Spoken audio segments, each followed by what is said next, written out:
मध्ये अतिशय महत्वाचा विषय महाराष्ट्राच्या नवीन पिढीसाठी.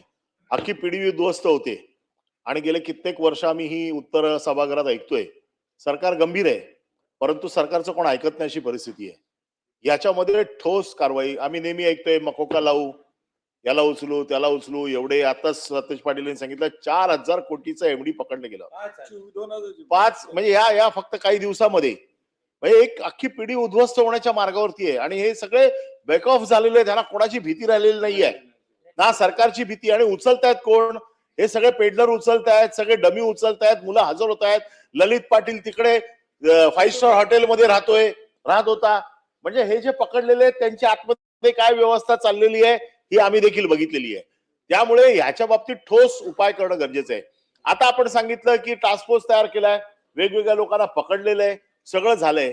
पण ह्याच्यात महत्वाचा माणूस जो सांगितला की केमिकल मिक्स करणारा जो माणूस आहे, केमिस्ट, हे ड्रग्स तयार कसं होतं? हे पूर्वीसारखं गांजा अफू परदेशातनं नाही येते. आता केमिकल तिथल्या तिथे मिक्स करून त्याचं पर्सेंटेज ठरवतं. 2 वेगवेगळी केमिकल पर्सेंटेज मध्ये ज्या वेळेला ठरवली जातात त्यावेळेला त्याचं ड्रग्स तयार होतं. आणि हे ड्रग्स तयार करणारा जो महत्वाचा माणूस आहे हा केमिस्ट आहे. आता तुम्ही किती केमिस्ट ह्याच्यामध्ये पकडलेले आहेत त्याची माहिती सभागृहाला द्या. आमच्याकडे जी लिस्ट आम्ही जी बघतो, हे पेडलर पकडतात तुम्ही, हे कोणतरी मटेरियल सप्लाय करणारा पकडतात. पण जो माणूस जो शिक्षित आहे, ज्याला सगळ्यात जास्त पैसे ह्याच्यामध्ये मिळतात, तो माणूस केमिस्ट आहे. असे किती केमिस्ट तुम्ही पकडले की जे हे काम करतायत आणि यांना एक अख्खी पिढी उद्ध्वस्त करतायत. यांना ह्यांच्या जीवाची भीती नाहीये, दुसऱ्यांचे जीव जात आहेत. जसा मागच्या काळामध्ये सरकारने जसं गँगवॉर कंट्रोलमध्ये आणण्यासाठी एन्काउंटर स्क्वॉड बनवला, तसा एक एन्काउंटर स्क्वॉड आपण बनवणार का? की लोकांच्या जीवाशी जे खेळतायत, लोकांची पिढी उद्ध्वस्त करतायत, त्या लोकांना उडवले तर कोणी तुम्हाला विचारणार नाहीये. नियमात बसून उडवा, पण काहीतरी याच्यामध्ये तुम्ही असा कायदा आणा की जोपर्यंत स्वतःच्या जीवाची भीती का? एन्काउंटर झाले होते ना, झाले नाहीत का एन्काउंटर? मुंबई कंट्रोल कशामुळे आली? त्यामुळे सरकारने हिंमत दाखवावी की एक उद्ध्वस्त पिढी करणाऱ्या लोकांना जरा बसवण्यासाठी एक तर केमिस्ट किती अटक केले आणि याच्या पुढे केमिस्ट अटक करून ते सुटणार नाहीत याची व्यवस्था सरकार करणार का? आणि माझा दुसरा प्रश्न आहे की कठोर कारवाई करण्यामध्ये तुम्ही त्याला नाव देऊ नका. असे अक्षय शिंदे मध्ये कुठे नाव दिलं तुम्ही? उडवलाच ना अक्षय शिंदेला. अक्षय शिंदेला उडवला ना, तसे उडवा 2-4 लोक. कारण तर आम्ही लिहून देऊ तुम्हाला काय कारण द्यायची ती.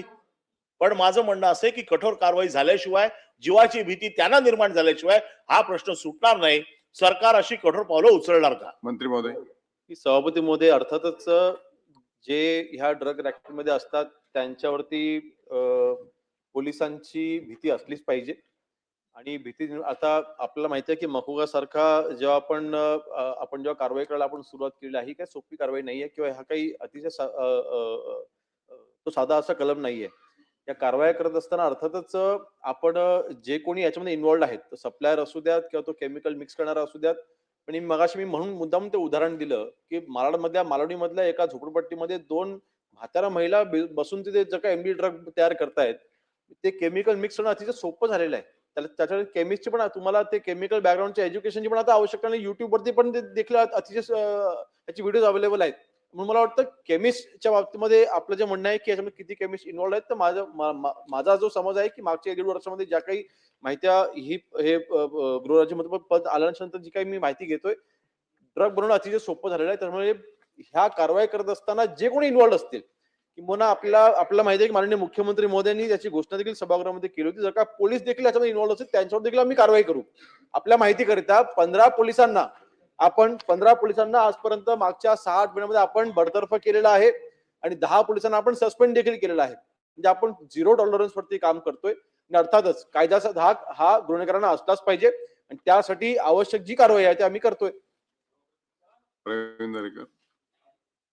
महोदय, अंमली पदार्थ तयार करणारा कारखाना आणि त्यांचं राज्याबाहेर असणारं तस्करी नेटवर्क हा अत्यंत स्पेसिफिक सभापती महोदय, हा गंभीर विषय आहे. मुंबईमध्ये मंत्री महोदय आपल्याला कल्पना आहे, ज्या वसाहती आहेत त्याचा कोपरा जिथे असतो, काळोख असतो, त्या ठिकाणी आणि शाळेच्या बाहेर अशा प्रकारच्या गोष्टी मोठ्या प्रमाणावर होत आहेत. आमचं ठाकूर विलेज असेल, त्या ठिकाणी रावळपाडा असेल, थोडासा काळोखाच्या ठिकाणी जाऊन त्या ठिकाणी कोपऱ्यामध्ये काही टोळकी बसून हे धंदे त्या ठिकाणी करतात. बरं, लोकांवर त्यांची एवढी दहशत आहे की तक्रार करायला गेले तर त्यांना त्रास देतात. तर या संदर्भामध्ये त्या ठिकाणी मुंबईमध्ये अशी काही व्यवस्था आपण निर्माण करणार का, की एखादं कोम्बिंग करणं म्हणा किंवा त्यांना धाक बसेल अशा प्रकारची एक व्यवस्था आपण उभी करणार का, अशा प्रकारची विनंती आहे. कारण यामुळे प्रचंड प्रमाणावर मुंबईकरही त्या ठिकाणी त्रस्त आहेत, परंतु आवश्यक ती दखल न घेतल्यामुळे त्या ठिकाणी दुर्लक्ष होतं असा माझा स्पष्ट आरोप आहे. मंत्री महोदय. नाही, मुंबई पोलिसांच्या कारवाया नक्कीच या वेळोवेळी चालू असतात, परंतु सन्माननीय प्रवीणजी दरेकर यांनी जी अपेक्षा व्यक्त केलेली आहे, ज्या एरियाचा त्यांनी इथे उल्लेख केलाय, एरिया मला त्याची पूर्णपणे कल्पना आहे. परंतु जर का असं घडत असेल तर नक्कीच आवश्यक असल्यास त्या ठिकाणी आपण कोम्बिंग ऑपरेशन देखील करू. जे कोणी तिथे गुन्हेगार असतील त्यांच्यावरती कारवाई करू. प्रश्न क्रमांक 4 6657. हा प्रश्न क्रमांक 4 6657. 7 सेकंद राहिलेत उत्तर दे. सभापतीमध्ये छापल्याप्रमाणे